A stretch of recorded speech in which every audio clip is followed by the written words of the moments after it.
Tudo bom, Andressa? Tô bem, professor, senhor? Tranquilo. Estamos firme aí, esperando o pessoal, tá? Qualquer coisa, dá um grito. Tá bom, então.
Tudo bem, pessoal? Vamos começar, então? Vamos fazer de uma vez? Então, vejam lá, o que nós temos que tratar, né? Primeiro, algumas alterações, algumas observações que a gente tem que fazer a pedido da própria coordenação. Então, primeiro, acompanhe o portal, pessoal, faça as atividades, confiram os pontos de vocês, enquanto ainda há tempo, tá? Logo, não vai ter mais tempo para conferir essas coisas, e vocês dependem muito disso. Minhas atividades já é para estar todas lançadas no portal, tudo, inclusive a atividade do vídeo, tá? E do resumo. Hoje à tarde eu parei e fui fazer a conferência disso, então já está lá lançado. Como foi a última atividade, cabe algum comentário, né? Então, foi bem interessante, bem engraçado, até teve assim, várias apresentações ótimas, super simples. A média de tempo dos vídeos foram de 3 minutos. Eu não vou dizer que eu vi tudo tintim por tintim, mas eu vi todos, tá? Eu vi o começo, vi a explicação, algumas coisas, e daí, conforme o vídeo que o sujeito colocava, chamava atenção para ver o texto dele. Tá? E batata, aquele que não fez o vídeo, aquele que fez o vídeo normalmente não fez o resumo direito, tá? Então, quando fez. Também, como eu coloquei o formulário como obrigatório o preenchimento do campo do link, daí teve gente que colocou, não vou dizer que foi malandragem, né? Era obrigado a pôr alguma coisa no link, então teve link de todo tipo, tá? Teve gente que colocou link do vídeo da aula do Renê, teve uma professora que eu não conhecia, que eles acharam ela no YouTube, ela explicando o que é acórdão, eu olhei, mas essa pessoa não é meu aluno, né? Daí eu comecei a olhar, eu vi que era um canal de uma professora, né? Então eu vi vários assim, né? Teve um muito interessante, inclusive, que eu quase pontuei, que ele colocou um link do show do Guns N' Roses, né? De um clipe do Guns, né? Então teve de todo tipo. Eu olhei um por um, e quem não fez direito, eu não considerei. Quem não fez. Era super simples, em média, 3 minutos, pessoal. Quem fez o resumo olhava.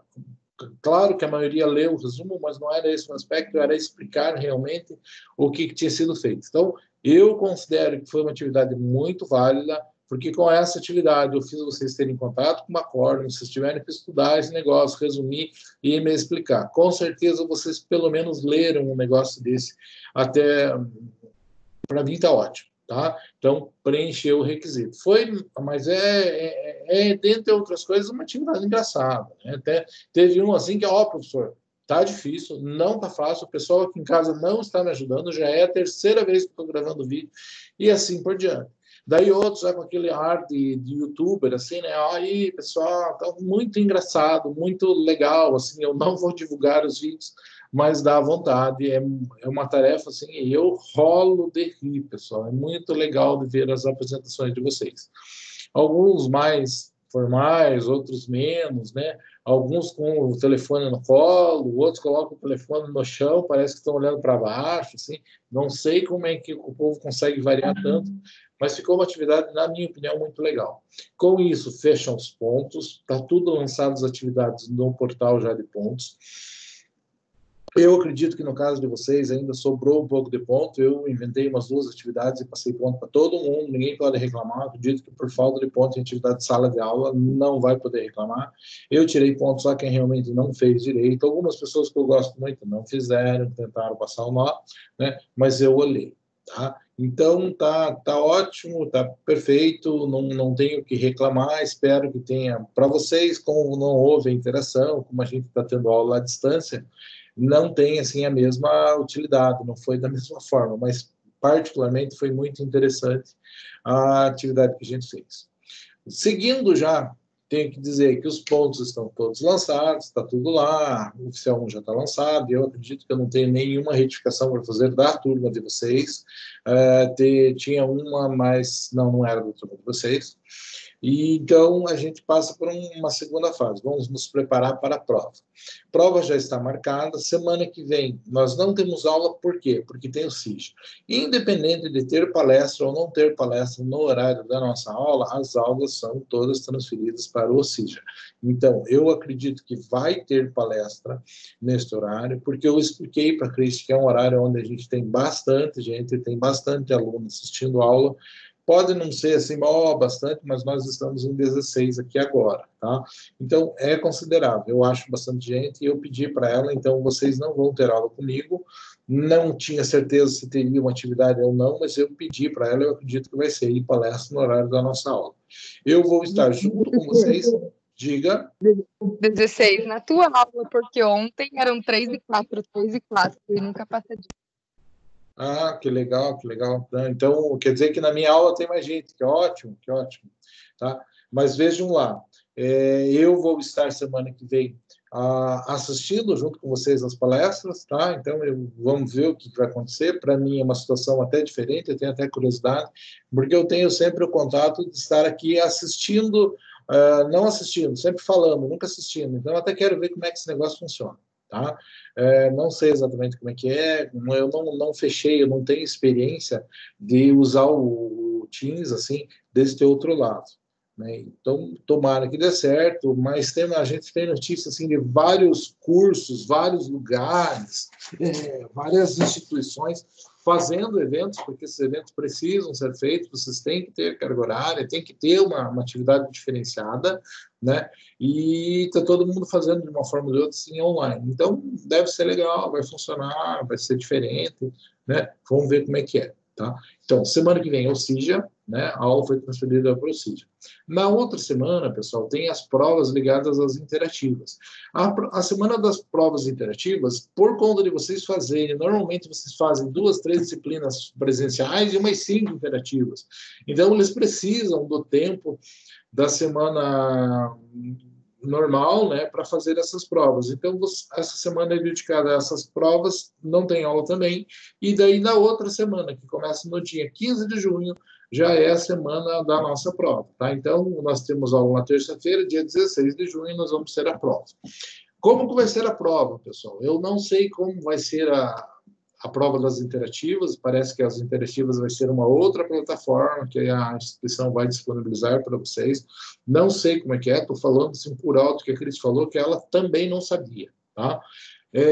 Mas a minha prova vai ser exatamente nos mesmos moldes da prova oficial 1, a prova do primeiro bimestre. Ou seja, 10 questões que eu vou selecionar, já vou deixar disponível lá no AVA, tá? Só que vocês só vai estar liberado para vocês fazerem essa prova no dia 16. Tranquilo? Provavelmente tem 12 horas para fazer a prova, tem 2 tentativas, toda aquela coisa, né? E daí só não tira nota quem é muito burro, né, pessoal? Porque com o Google do lado para fazer prova, não adianta dizer, não, olha, não faça. Mas porque não vai passar quem for muito burro. Quem reprovar nesse semestre, pessoal, parabéns, tá? Então, se cuidem com relação a isso. A gente já sabe que a prova nossa é no dia 16 de junho, mas que nós não vamos ter mais aula, por quê? Tem a semana do CIJA, tem a semana das interativas, e daí chega a nossa semana de prova. Tranquilo? Independentemente disso, terminamos hoje. Conteúdo já está bem tranquilo, eu fiz a minha programação, na verdade eu ia ter que dar uma esticada em algumas coisas para tocar mais 1 ou 2 semanas se fosse necessário, eu não tinha exatamente certeza de quando o calendário, infelizmente eu não tinha me programado esse ponto, mas deu certinho, uma disciplina com vocês, até porque quando eu estou aqui por meio do Teams, né, pouca gente interage, eu vou falando o que eu quero, a matéria vai indo e no fundo, azar de vocês, porque vocês não interagem, não tem aquela coisa, eu acho que a aula não sai tão produtiva. Mas estão fazendo o melhor que a gente pode, tá, pessoal? Então, tudo certo, tudo tranquilo, tudo programado. Hoje a gente termina a matéria regularmente, é a última aula, inclusive é a última aula, assim, com pouquinho conteúdo, são poucos slides, pessoal, mas fiquem à vontade de entrar em contato. Eu acredito que nós, na sequência, nós temos ainda muita coisa para tratar, né, pessoal? Muita coisa de direito civil, e eventualmente processo civil também, então vamos nos cruzar com certeza, mas hoje é a última aula do semestre da disciplina, daqui para frente a gente se encontra em outras situações, tá ok? Então, fiquem à vontade, pessoal. Vamos para a aula propriamente dito. Guardem o meu contato, tá? Tem todos os vídeos, tem em tudo quanto é lugar, vocês têm meu contato. Tem vários alunos aí que têm meu contato já, precisou conversar comigo. Então, fiquem à vontade, pessoal. Guardem meu telefone e fiquem à vontade de conversar comigo por que achar que eu posso ajudar, ok? Bom, o que nós falamos? Nós já falamos da constituição da obrigação, tipos de obrigação, da transmissão da obrigação, falamos do pagamento da obrigação, e daí a gente chega numa última coisa que é, puxa, quando a gente fala do pagamento, a gente já falou da extinção, né? Que falamos do inadimplemento da obrigação, o que faz quando a obrigação não é cumprida. E, por último, a gente vem tratar o quê? Da perdas e danos, tá? Perdas e danos é aquela situação na qual a obrigação não pode mais ser cumprida e eu transformo ela em pecúnia, né? Então, eu transformo ela em dinheiro. Por quê?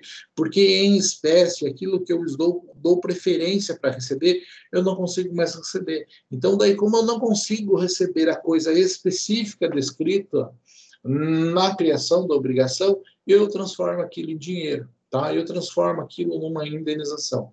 O que nós temos que ter em mente, pessoal, é que quando a gente fala de perdas e danos, sempre é a última coisa, tá? Quando eu falo em perdas e danos, quando eu falo em prejuízo, que a obrigação não pode ser cumprida e que isso gerou um prejuízo, alguma coisa, sempre tem em mente, eu vou converter em perdas e danos em última situação. Daí tem aquele exemplo, né, pessoal, que eu acredito que eu comentei com vocês, da reclamatória trabalhista, né, e daquela jurisprudência dos tribunais trabalhistas reiterada por muito tempo, né, que diz assim, se você tem direito a um emprego, você tem que entrar com uma ação e pedir a recolocação no seu posto de trabalho, você tem que pedir o emprego novamente, você não tem que pedir o dinheiro que você ganharia se você estivesse trabalhando. Se você pede só a indenização, existe um entendimento de que você não tem direito à indenização, você tem direito ao trabalho. E o que seria a indenização? Seria as perdas e danos, o que você perdeu. Então, só vai atrás realmente da indenização, do que você perdeu e dos danos que você sofreu, daquilo que você deixou de ganhar.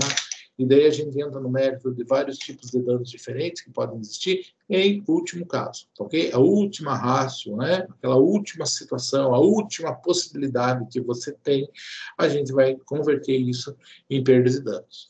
Pessoal, vocês falaram que não tem muita gente assistindo aula normalmente, mas hoje nós estamos em 20, né, pessoal? Eu acho que isso está muito bom. Infelizmente é a última aula, mas nós estamos em 20 alunos, tá ok? Me dou por satisfeito por isso. Vejam lá. Então, voltando para o nosso tema, vamos dividir esses danos, essas perdas e danos, em tipos de danos diferentes. Primeiro, nós vamos dividir entre danos patrimoniais, né, e danos não patrimoniais. Patrimônio é aquilo que é dinheiro, tá? Aquilo que converte, aquilo que tem valor monetário. E tem coisas que geram dano e que não têm um valor monetário direto. Tá? Então, vamos primeiro falar do dano patrimonial, aquele dano que eu posso exprimir ele em dinheiro, em espécie. Não necessariamente que eu possa ter perdido espécie, mas que eu converto aquela perda em dinheiro, que o dinheiro vai conseguir recuperar aquilo de alguma forma. Então, dano patrimonial. Esses danos patrimoniais nós vamos dividir entre dano emergente e lucro cessante. Vamos pegar o exemplo de um acidente de trânsito. Tá? Quando eu tenho um acidente de trânsito, vai lá e estragou meu carro. Estragou o carro, é um dano patrimonial. Por quê? Porque paga o conserto e arruma o carro. Na pior das hipóteses, compra um carro novo, vai estar melhor que aquele. Existe aquela possibilidade remota de ser um carro de família, que não sei o quê, onde exista uma ligação, daí você tem um outro tipo de dano, né, por conta de uma ligação diferenciada que você tinha com aquele bem. Mas, via de regra, não. Né? Via de regra, aconteceu um acidente de trânsito, aconteceu alguma coisa nesse sentido, vai lá, arruma, consertou, beleza, está todo mundo feliz porque está com um carro mais novo, tá? Ficou com uma coisa melhor. Eventualmente, não, consertou, mas eu também peço, por exemplo, a desvalorização que o carro recebe, às vezes, em algum processo, por conta de ter passado por uma reforma, tá? Ele não vale mais a mesma coisa, porque já é um carro que passou por um trabalho.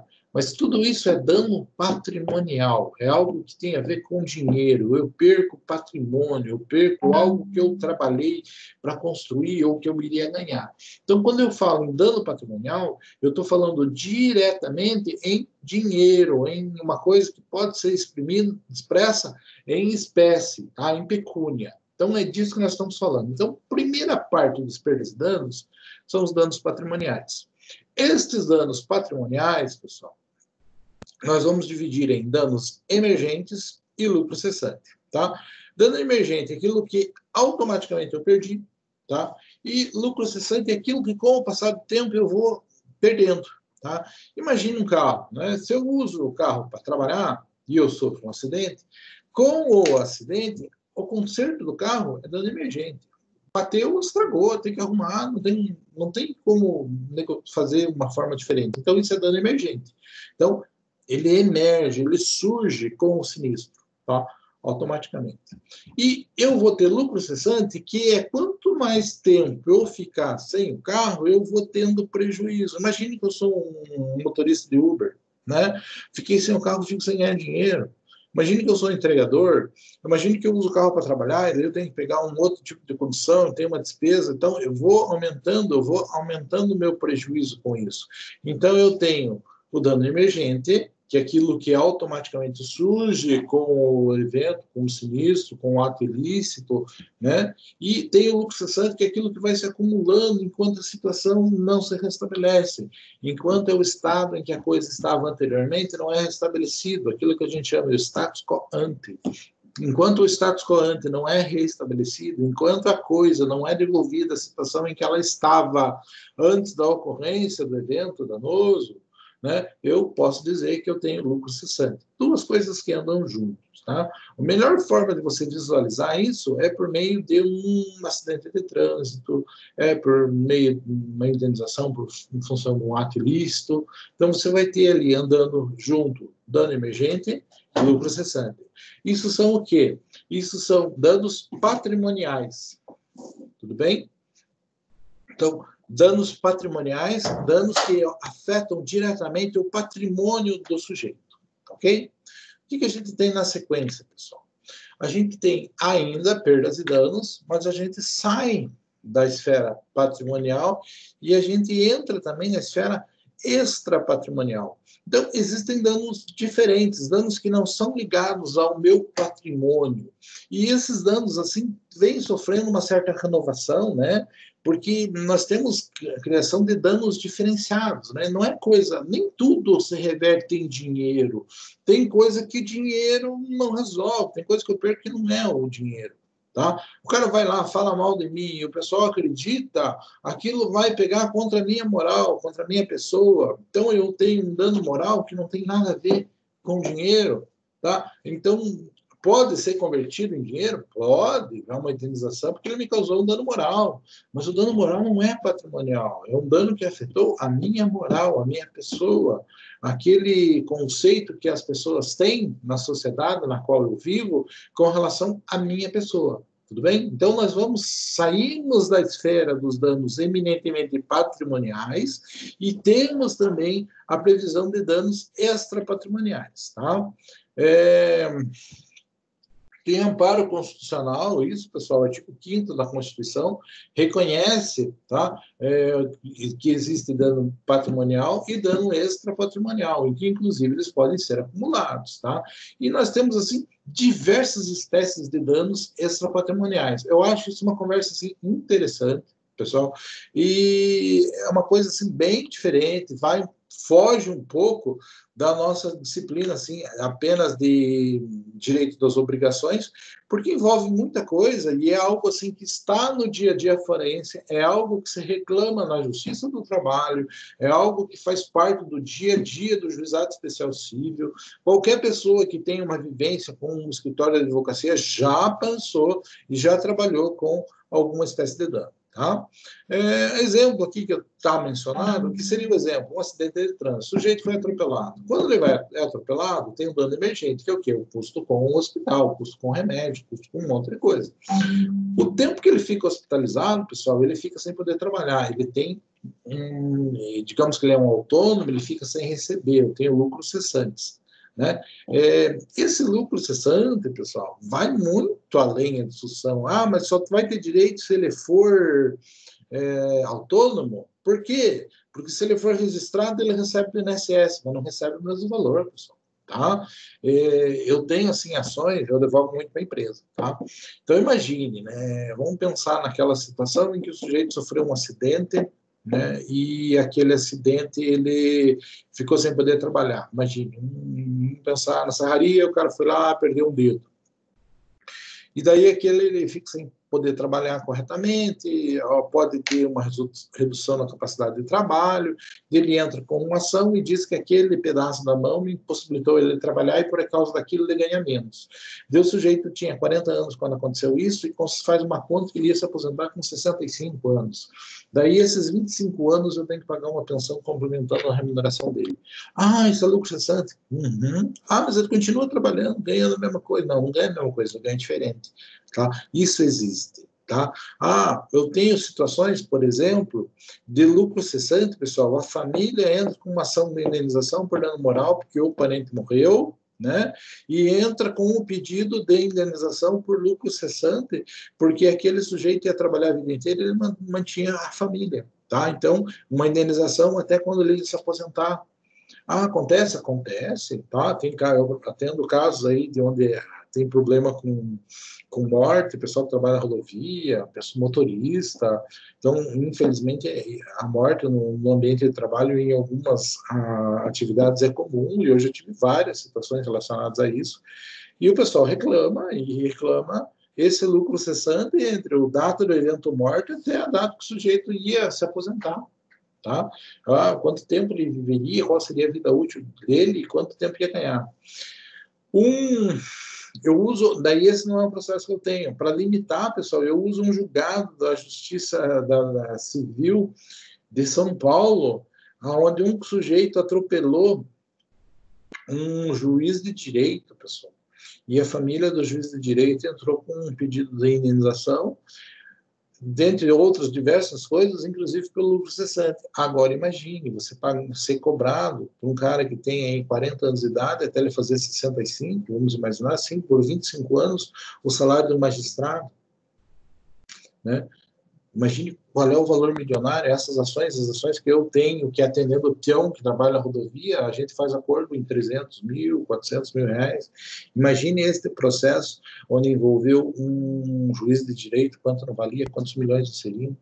Tá? Então, no caso desse caso específico, eu uso essa jurisprudência, por quê? Porque o tribunal baixa o valor da condenação e diz que não é justo a família ficar recebendo a pensão do Estado, que é um valor alto, o que equivale ao que ele receberia em vida, e mais o que ele receberia estando trabalhando. Normalmente se fixa as duas coisas, a família fica recebendo as duas coisas. Tá? Mas, nesse caso, o Tribunal de São Paulo não acatou isso e foi contra a família do juiz de direito e não fixou esse tipo de pensão. Mas por que eu conto essa história, pessoal? Porque esses lucros cessantes, essas situações, esses danos onde ocorre morte, onde acontece acidentes graves, pessoal, geram uma obrigação absurda, muito alta, tá? Digamos assim, eu já tive vários tipos de processos, mas eu acredito que os acordos mais altos que eu tive... já teve processo diferente com máquina, coisa nada, pessoal, mas são praticamente os mais altos, tá? Quando envolve pensionamento por função de morte, tá ok?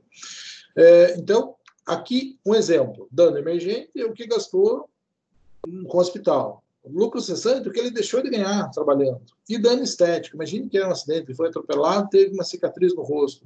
Gera um dano estético? Sim. Não é pecuniário, mas é um dano. Ele ficou mais feio com aquilo, e ele fica chateado, olha no espelho, tem vontade de chorar, isso é normal, isso existe, tá? E isso é indenizável. Como não tem como eu retornar à situação que ele estava antes, ao status quo antes, e existe a possibilidade de uma indenização. Então, eu não consigo resolver o problema, mas eu fixo uma indenização para tentar remediar um pouquinho. Tá? Daí pensando que a indenização tem os dois aspectos, né? O aspecto é tentar melhorar um pouquinho, tentando dar um alento de alguma forma à vítima ou aos seus familiares, e um aspecto reeducativo para que aquele sujeito que cometeu o dano se cuide e não cometa mais, ok? Então, existe esse viés, tá? Então, o dano ético existe, é um exemplo de dano, tá? Outras situações assim que a gente pode pensar que não é dano patrimonial, pessoal. Perda de uma chance, né? É um dano, normalmente, quando nós falamos de um dano indenizável, a gente pensa de uma coisa certa. Olha, seu lucro cessante, se eu estivesse trabalhando junto lá à documentação, eu ganharia isso. Eu provo que eu ganharia isso, o sujeito é condenado a me indenizar o meu lucro cessante. Mas para ganhar o lucro cessante, eu tenho que ter a certeza, tenho que provar quanto que eu ganharia com aquilo. Tá? E daí a gente trabalha, eu já apanhei muito com caminhoneiro, com outras atividades, trabalhei até com médico, pessoal, com outros profissionais liberais, então isso fica assim bem claro, tá? Mas existe uma modalidade diferente, pessoal, de dano, que é o dano pela perda de uma chance. Tá? É aquela situação, se o sujeito tivesse feito aquilo, eu poderia ter ganho isso. Tá? Então, esta é uma situação que está começando, não é que está começando, existe já bastantes julgados, né? Existem bastantes situações em que isso é reclamado. E, inclusive, é uma coisa que tem pego no pé dos advogados, né? Porque o sujeito contrata um advogado, o advogado vai lá, faz a defesa, perde o processo. Beleza. Daí o cara olha no processo e diz assim, nossa, mas eu contei tal coisa para ele, ele não escreveu isso, gente, ele não fez isso, eu perdi porque ele não fez o que era para eu ter feito. Tá? Ou mais simples ainda, o advogado perde um prazo, o sujeito perde um patrimônio considerável, perde uma ação considerável. Tá? O que é isso? É a perda de uma chance. Se o advogado não tivesse perdido aquele prazo, o processo poderia ter dado uma solução diferente. Tá? Então, é uma situação, é um tipo de dano, a perda de uma chance, porque ele é um dano hipotético. Né? Se ele tivesse feito, né, aquela situação, se o médico tivesse trabalhado corretamente na cirurgia, o caboclo estava vivo ainda, e quanto vale isso em dinheiro? Tá? Então, é um outro tipo de dano que é a perda de uma chance, que está se discutindo muito, né? Certa vez eu assisti uma palestra do Venosa, sobre o Venosa, e o Venosa o tema da palestra era erro médico, tá? O Venosa parou uma parte da palestra para explicar que, no momento, falava-se muito do erro médico, mas que ele acreditava, enquanto estudioso do direito, que nós estávamos entrando numa fase onde não se discutiria o erro médico, mas sim o erro do advogado. Tá? Então, Venosa acredita que nós vamos viver esses tempos tenebrosos, tá, pessoal? Então, a questão é a perda de uma chance, a indenização pelo trabalho equivocado do advogado, pessoal, é uma coisa que a gente está começando a enfrentar. Tá? E já existe, é uma coisa que tem muito respaldo jurídico para isso. Inclusive, alguns anos atrás, teve uma peça de exame de ordem onde o advogado era amigo da família, né? E era amigo do falecido, era um processo de inventário. E daí, por ele ser amigo do falecido, ele sabia da existência de uma família, de um adulterino, assim, de um adultério, de um filho tido fora, tal. E a família contrata o advogado, ele vai lá, faz o processo, como se sem mencionar a existência de quem ele sabia que existia, que era o outro filho, e esse outro filho entra no processo, anula tudo e pega toda a herança. Como o advogado sabia, ele orientou errado. Né? O que faz para resolver essa do exame de ordem? A única ação possível, pessoal, era entrar com uma ação contra o advogado. Muita gente teve dificuldade nesse exame de ordem, por quê? Porque não se imaginava que a OAB ia, enquanto entidade de classe dos advogados, fosse fazer uma prova na qual a ação correta seria entrar com uma ação de indenização contra o advogado que orientou errado. Mas isso já caiu até em exame de ordem, tá, pessoal? Então, muito cuidado com o que vocês forem trabalhar daqui para frente. A gente trabalha numa área, assim, onde mexe com valores, com vida e com dinheiro, tá? E isso nos gera uma responsabilidade muito grande. Se o médico tem responsabilidade, nós temos, e às vezes, muito grande, tá, pessoal? Tranquilo? Então, aqui, apenas com relação à perda de uma chance. Vamos falar sobre danos extrapatrimoniais. Dano moral. afetou a minha moral, afetou o que as pessoas pensam, né? Daí tem aquele aspecto, o subjetivo e objetivo, né? Que o subjetivo é o que eu penso de mim, e o objetivo o que os outros pensam de mim, tanto faz, pessoal. Tudo é indenizado, tá? O dano estético, ficou com uma marca, ficou com uma cicatriz, perdeu um pedaço do dedo, né? Então, é um dano estético, também é indenizável. Tá? Isso não é dano material? Não, material é aquilo que você gasta. Dano material é patrimonial, tem um dinheiro específico. Dano estético não tem. Tá? A sua estética que foi prejudicada. Daí, eu pensando, por último, fechando esse assunto do dano, a questão do dano existencial. Tá? O dano existencial entra no meu conceber assim como o último dos danos que a gente tem, tá, pessoal? Como o dano assim mais jovem, assim, digamos, da nossa listinha de danos, pessoal. Eu acredito que nós podemos colocar o dano existencial como um dano diferente. E, inclusive, dá para me contar a história para vocês de como que eu tomei contato com a questão do dano existencial. Tá? Dano existencial, eu tomei contato da seguinte forma. Fazendo banca de TCC, aluna que eu era muito... Tem alunos que a gente vai criando maior afinidade, a gente sempre conversa, né? E daí aquela aluna que trabalhava na Justiça do Trabalho, ela era assessora de uma juíza, ela trouxe a questão do dano existencial, né? E o que eu achava, como é que era, tal, e eu falei, puxa vida, nunca ouvi falar disso. E o que é o dano existencial? O dano existencial é um dano diferente. O sujeito, normalmente, ele alega que ele trabalhou tanto tempo para a empresa, que ele fez tanta hora extra, que ele ficou tanto tempo dedicado àquela empresa, que ele deixou de viver. Né? Ele teve um dano existencial. Né? Vejam aqui, a perda da qualidade de vida do indivíduo, ficando impossibilitado, dentre outras grandes dificuldades, de manter as suas atividades sociais cotidianas, né? Então, é dano à vida, né? E dano ao projeto de vida. Isso aqui, normalmente, é reconhecido na Justiça do Trabalho, tá, pessoal? Mas o que é que os caras estão reclamando como dano existencial? Dano existencial não é dano estético, não é dano material, não é dano moral, é o dano pelo fato do sujeito ter trabalhado demais e não ter podido se dedicar à família. Tá? Sabe aquele cara que é professor, coitado, tem que ficar em casa preparando aula e falando com os alunos que não estão nem prestando atenção na aula, tal? Esse coitado pode entrar com uma ação de dano existencial. Tá?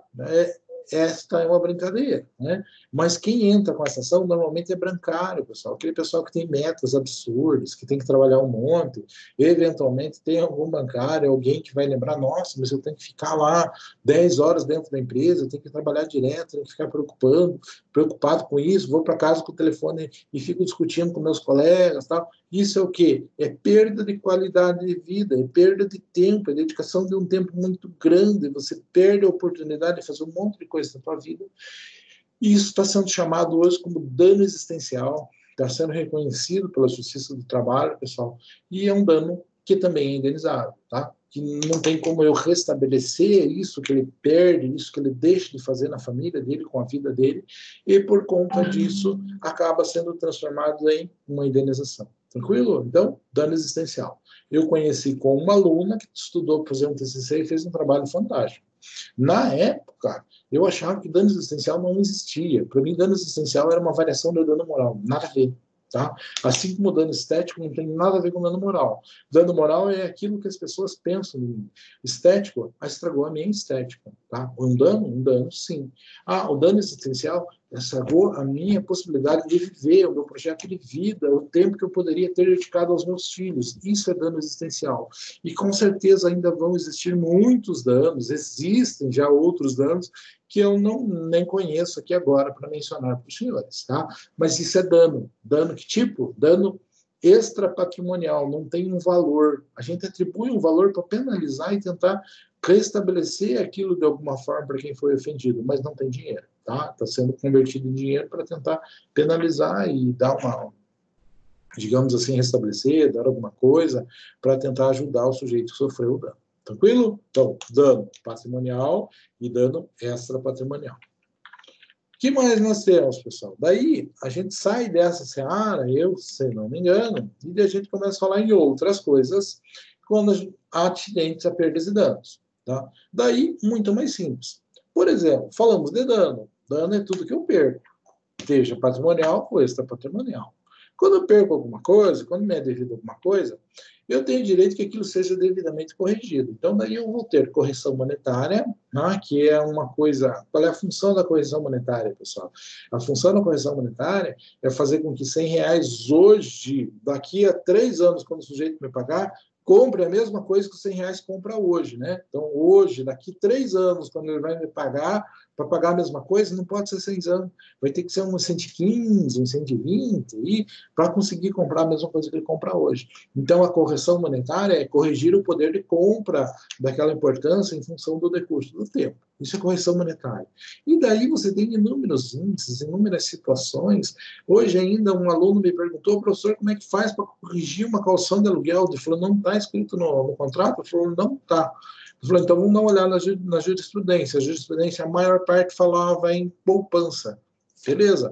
Pode ser diferente? Pode ser. Existem várias divergências, existe assim daí, não sei como está hoje, pessoal, mas tinha uma época que o tribunal achava que o correto para considerar justa a correção monetária era fazer uma média entre o IGPM e INPC, fazia a média dos 2 índices e aplicava a correção. Então, a melhor forma de você pensar na correção é, antes de ter a obrigação, você pensar e escolher o índice. Mas, correção monetária é isso.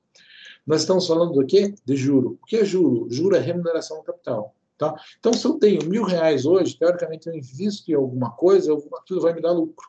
Tá? Ou, pelo menos, vai me pagar uma obrigação, vai me dar uma satisfação por alguma coisa. Tá? Mas, se eu investir em algo, aquilo vai me dar um retorno. Então, eu compro um carrinho de pipoca, ponho um cara para trabalhar para mim, e aquilo vai me dar um rendimento, um milão. Tranquilo? Mas... se alguém me der milão, está me privando a oportunidade de pegar esse milão e comprar o carrinho de pipoca e ganhar 100 por mês.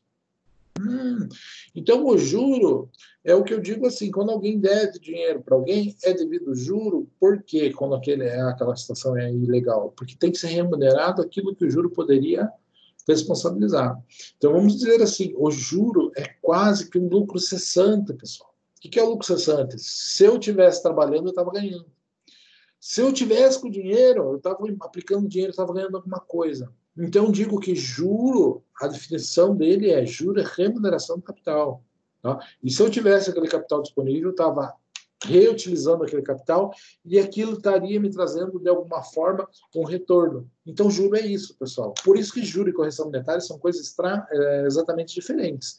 Correção monetária é fazer com que a coisa continue com o seu mesmo poder aquisitivo. Juro representa aquilo que eu estaria ganhando com aquela importância se ela tivesse sido investida em alguma coisa rentável.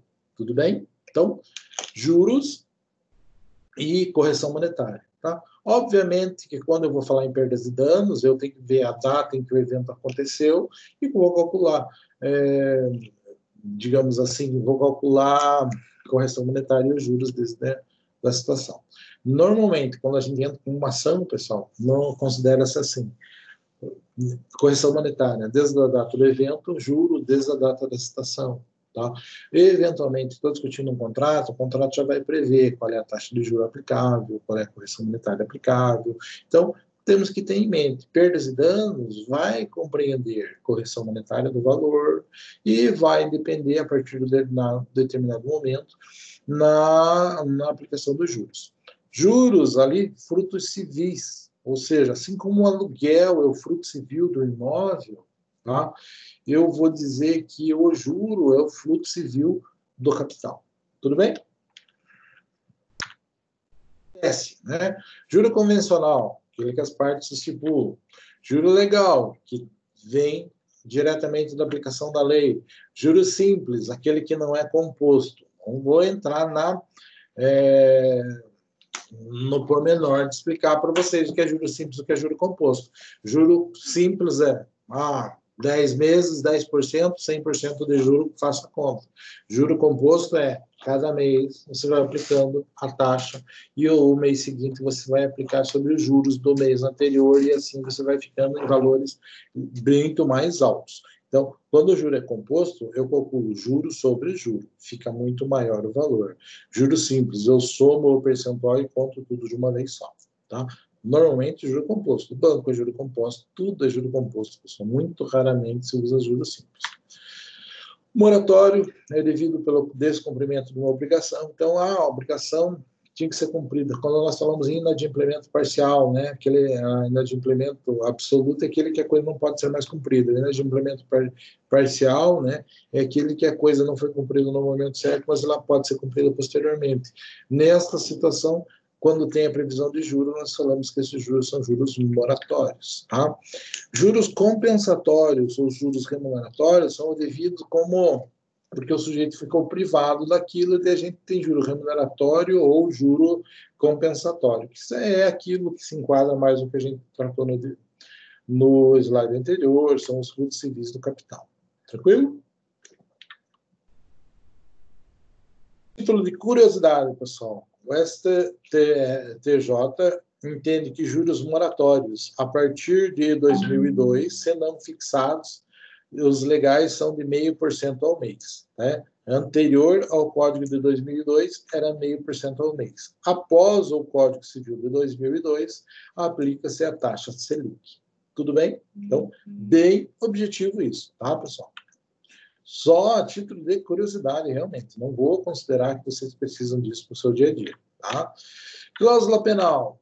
Aqui já é um pouquinho diferente. Então, nós falamos correção monetária, falamos de juro, e daí a gente entra em cláusula penal. Cláusula penal é assim, se você não cumprir a obrigação no dia, você vai pagar uma multa de tantos por cento. Isso é a cláusula penal. Tá? É uma previsão, é uma pena que quem não cumpre aquilo que deveria cumprir tem uma penalização. Tá? Características, ela é voluntária, normalmente a cláusula penal está no ajuste celebrado entre as partes e é fixada voluntariamente. Tá? É acessório, o principal é que a obrigação seja cumprida, é que o aluguel seja pago, é que a parcela do financiamento seja paga, mas se eventualmente não é pago, tem um acessório. Que acessório é esse?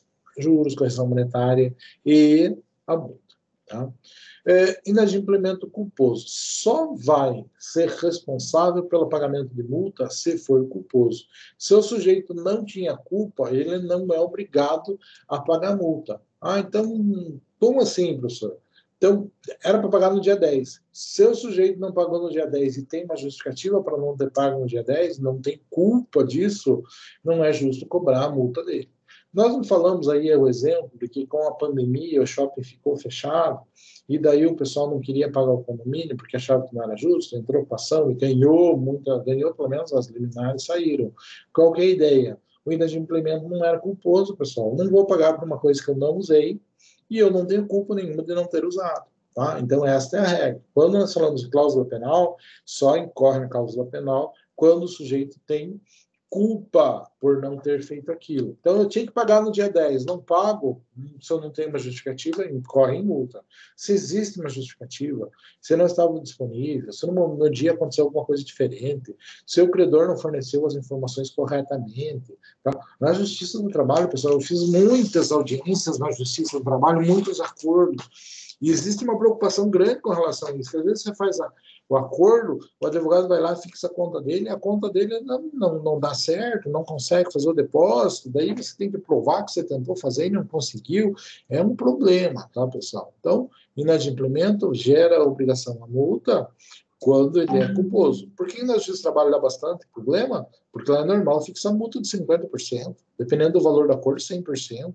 Né? Então, eu tive um caso de um acordo de R$200 mil, onde teve um problema com a execução de uma multa, ficou nada em R$35 mil o valor da multa, e foi malandragem do advogado.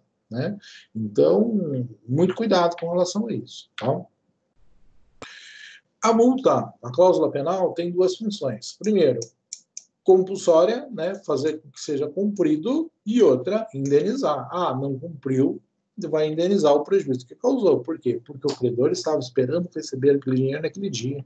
E se aquele dinheiro naquele dia fosse pago, ele poderia ter usado, feito alguma coisa, tido algum rendimento, alguma coisa com relação a isso. Tá?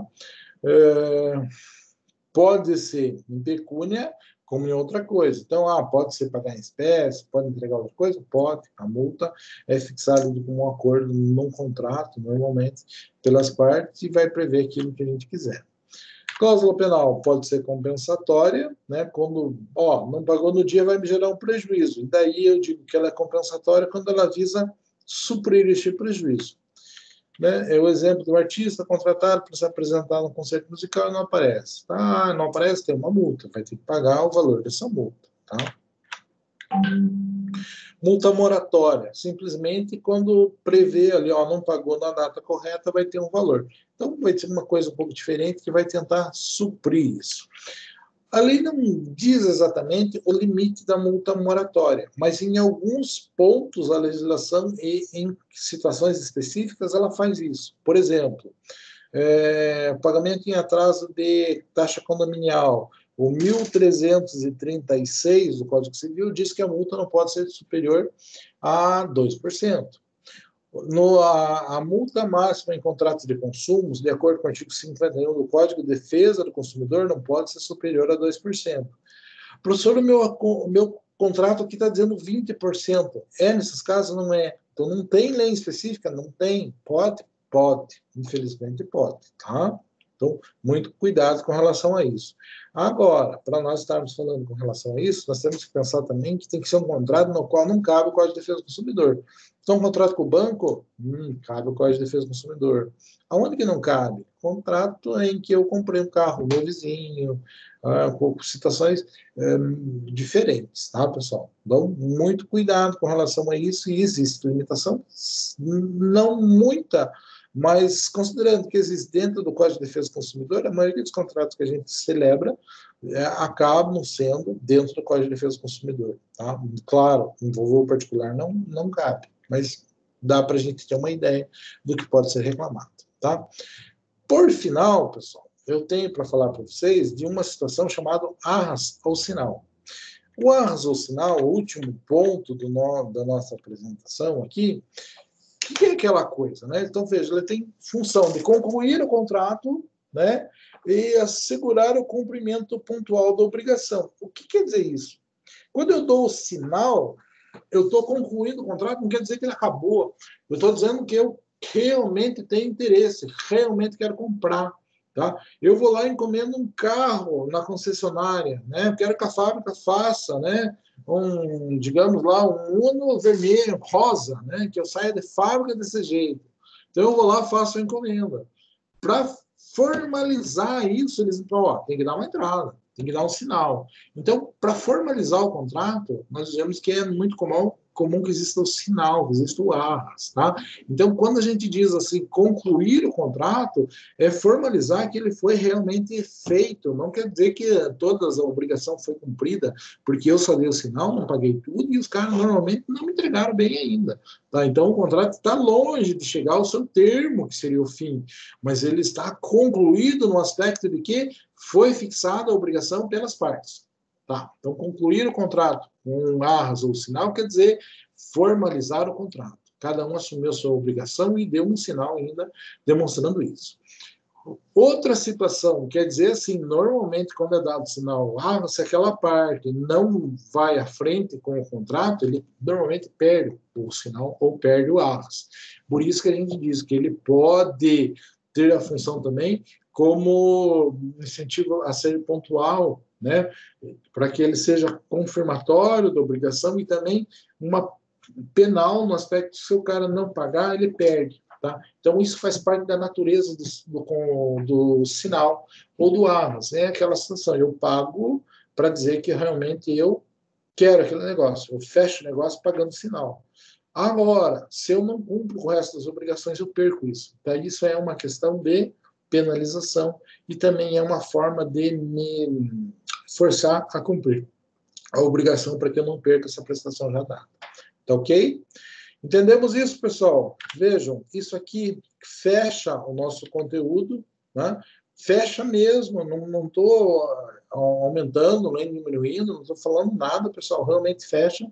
Tá tudo super tranquilo, nós iremos dar continuidade ao Direito Civil no semestre que vem, espero contar com todos vocês, mas a aula que a gente tinha era essa, pessoal, o conteúdo que nós tínhamos era esse, e eu estou à disposição de vocês para o que vocês quiserem. Como é o último dia de aula, tem um monte de gente aí, pessoal, eu pediria, liguem as câmeras para mim tirar uma última fotinha dos senhores, pode ser? Deixa eu arrumar o cabelo. Não, pessoal, você tem que fazer que nem eu, assim, eu comprei uma webcam dessas bem tabajarinhas, assim, sabe, que daí não sai muito nítida, não precisa nem pentear o cabelo para vir dar aula. No início do cabelo. Vamos lá, pessoal.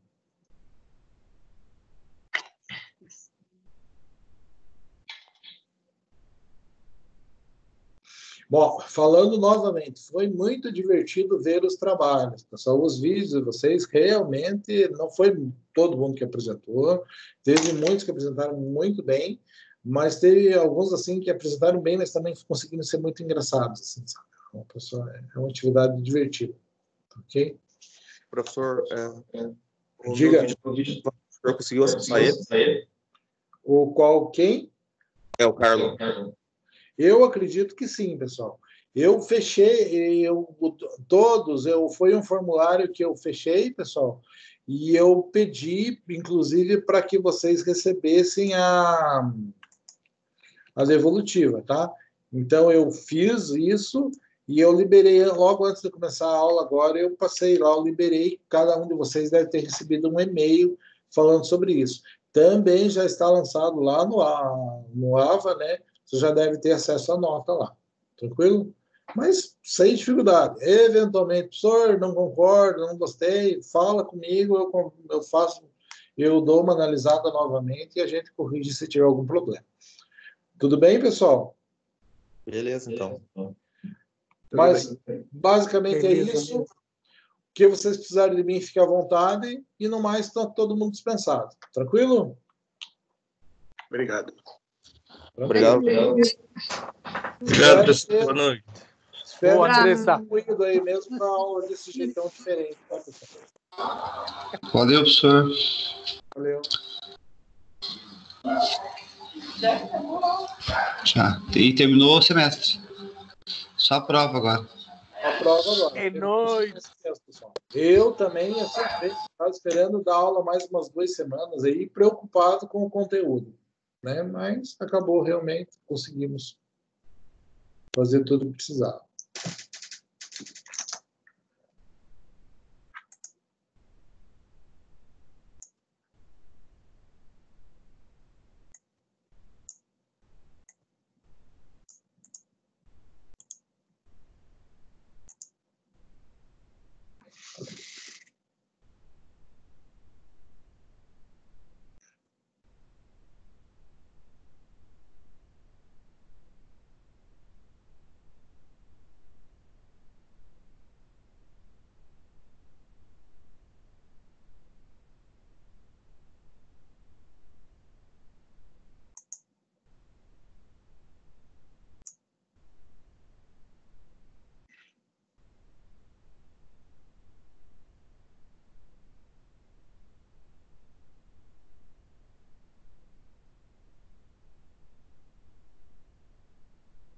Obrigada, professor. Valeu, tudo bom.